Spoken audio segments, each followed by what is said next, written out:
Nobody sees, nobody knows. We are a secret, can't be exposed. That's how it is, that's how it goes. Off from the others, close to each other. Sleepless Beats. Sa maling panahon tayo na pinagtagpo, kaya balak nuwa sa'kin ng relasyon na buo. Alam kong mahirap to pero hindi ko din gusto masira buhay mo sa'kin, kaya gustong tapusin to. Namagitan sa ating dalawa ay gusto ko nang wakasan, kalimutan ng isa't isa para wala nang masaktan. Alam naman nating mali ang ating mga binuo, dahil ang isa't isa ay may sarili ng mundo. Alam naman nating gusto natin ang isa't isa, pero ang mali may mahal na tayong dalawa. Kaya nga hindi pwede na tayo ay magtagal, kasi sa bandang huli ay di rin tayo kakasal. At di pwede na magsama ang dalawa na taksil, kasi di rin masaya kung anong magiging papel. Dahil lang daling pumasok pero hirap pumalas, sa relasyon na mali mahihirapang lumabas.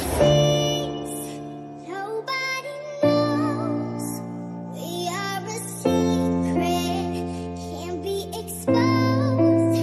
That's how it is, Sleepless Beats. that's how it goes. Off from the others, close to each other.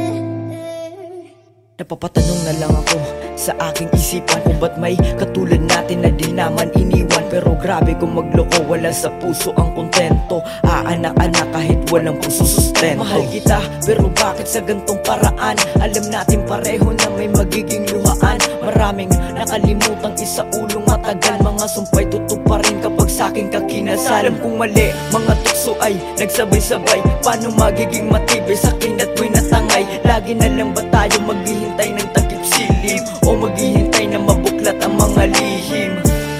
Gusto ko pa tong matuwid, pero nahihirapan ako sa aking pagtawid sa katwiran. Hanggang ngayon nag-iisip ng matagal kung kakampihan pa ba ang puso na napamahal.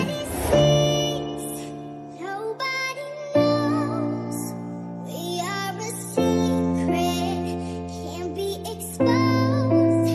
That's how it is, that's how it goes. Pero Off from the others, close to each Pero other. di pa nagtapos kung ano man ang namagitan sa ating dalawa. Patuloy na pinanghawakan ng mali na relasyon na ating pinipilit. Isang araw kay napatawag at ako ay natahimik, na tayo palang dalawa ang siyang pinagtataksilan. Palihim na nagkikita ng hindi natin alam sa panahong wala sila, at palaging umalis nung sinabi mo lahat. Ako ay sobrang nainis, bakit hindi nakutuban at hindi natin nadama? Akala ko ba'y tayo lang, pero bakit merong sila na tayo ay pinaikot sa salitang matamis? Yung sakit agos sa puso, grabe ganon kabilis ang pangyayaring naganap. Kaya sinabi mo na lang na tayo'y may relasyon upang makabawi naman, na di maitatanggi kung anong pagkakamali. At least na sila'y masaya sa mga huling sandali.